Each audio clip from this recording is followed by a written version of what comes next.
I know a lot of people that work with him, and there was a lot of kind of not great stories about him being a bit of a control freak. I am the law!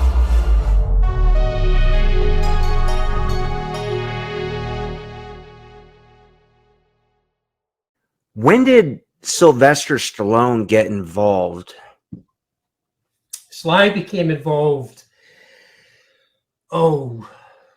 deep into the process. I mean, I'd sort of given up on us getting the movie made. The script was finished. We'd gone out to cast. And to be honest, Sly's name had come up and I passed on him because I know a lot of people that work with him, and there was a lot of kind of not great stories about him being a bit of a control freak. I am the law! And it's very difficult if you're a director because he would take over. Sly writes, he directs, he acts. Sure. He's very talented at all of that. So I had gone, nah, I'm not going to do that. But we could get the right level of actor to commit to the film, in that A-list sort of. Who did you want then if you passed on Sly? Like, who was your guy? Those lists are like, you have the top 10 guys, and it's a studio list.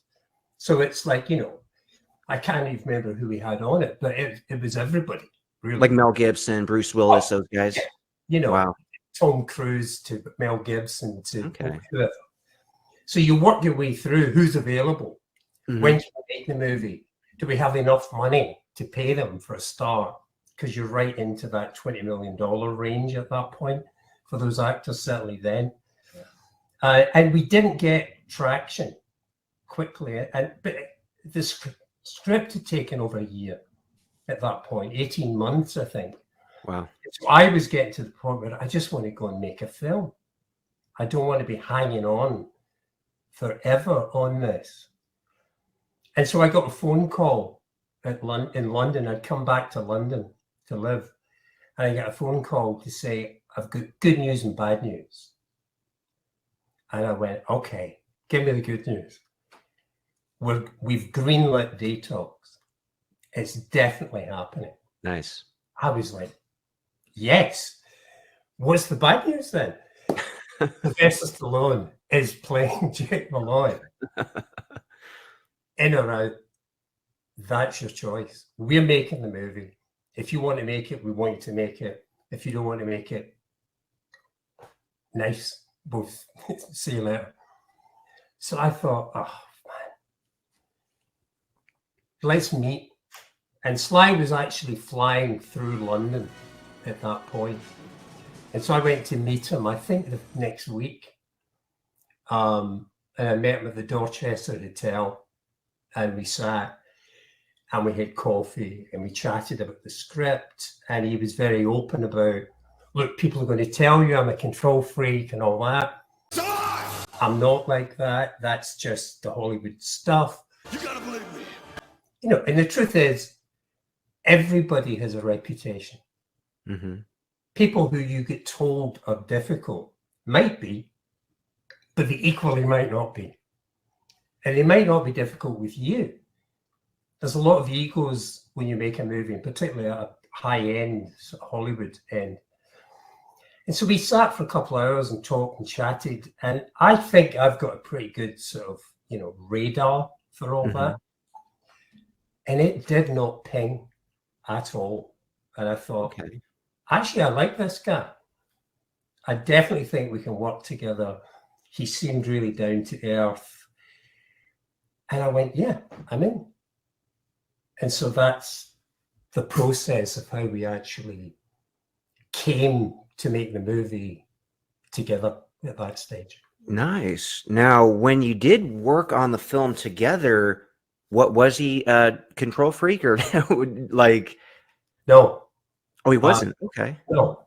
I have to say, now in post-production, it became a slightly different thing. And I had been warned that potential was there anyway. But through the shoot, I I have to be honest and say Sly was a hard-working, straight-up member of an ensemble. He acted his socks off. He committed 110% to the role. He followed direction. Now, I'm not saying that's not always easy to get there, because Sly's a movie star, a huge movie star. He's one of the icons of cinema, historically, will be. So, of course, he's not like you or I. He's not like a normal human. He's a movie star. Yeah. You always have to remember that. And so you have to handle people who are surrounded by a team who enable their lives all the time, who very rarely ever say no. And that's a very difficult place to be, I think. But at the heart of it, Sly just wanted to act in the movie. And there were 2 or 3 days where he was Sylvester Stallone. And those days were more difficult than normal because he came in for whatever reason and felt like he had to be a bit weighty. I don't want to do that. I want to do this. And you would have to find a way to talk around that. But I found working with Sly that if you spoke to him like an equal and had a good argument for your point of view, if there was a disagreement, 9 times out of 10, Sly would go, okay, I get it. I hear it. Let's do it your way. And would. So throughout the whole shoot, we shot 89 days on that. Wow. I would say there's 1 day out of 89 that was a difficult day with him on set. The other 88, he was great. And I think he took direction really well. He came prepared. He worked really well with the rest of the cast. I thought I had a great cast in that film. Yeah, great cast in that one. And they all worked together as an ensemble. And I think ultimately he gave one of the best performances he's ever given in film. And I think in the director's cut of the film, where it's got time to breathe and be the performance that I got out of him, I think people who watch that cut will recognize it. I think he's terrific in the film. Definitely. Now, were you, prior to directing him, were you like a big Stallone fan, or were you more like indifferent? No, well, I mean, I think it would be, I think anybody would be a liar if they said they weren't a Stallone fan, because how can you not like Rocky? Oh, Rocky, Rambo. I mean, yeah. No, How could you not like those? Rocky's, he's like an icon of cinema as a character. You know, it's a brilliant film. It won Best Picture for good reason. Mm-hmm. That film traveled the whole world, and people like him in the film. You know, he's a vulnerable, interesting guy in the film. So, of course, I liked him because Rocky is a brilliant film. It really is. I liked others of his films, but things like Cobra, I couldn't go really. He went through a period making movies that I think he just took the money when the action thing was at its height. When I think maybe his own talent as an actor was always, I think, underestimated. And I think he could have chosen better. But who am I to say? You know, the guy made massive hits. He created and ran now 3 huge franchises. No one else has done that, you know, to be fair. So whether I liked every movie he made or not, but is immaterial. And I think Sly would say, I don't like every movie I made.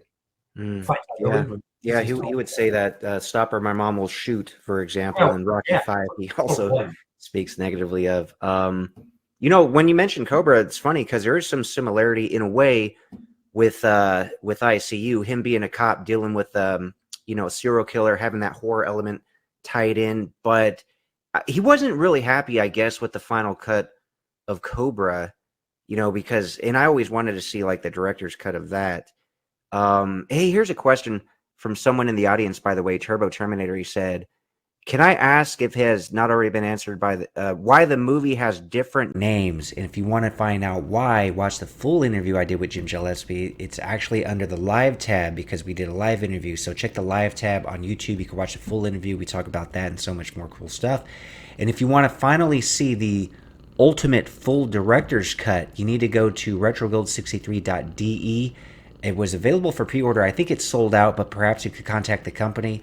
It's linked in the description below. Check out the website. They got a lot of really great releases. This is the media book with 4 different covers of D-Tox with the never-before-seen full director's cut of the film. They got a lot of other cool stuff, so check out the site linked in the description below.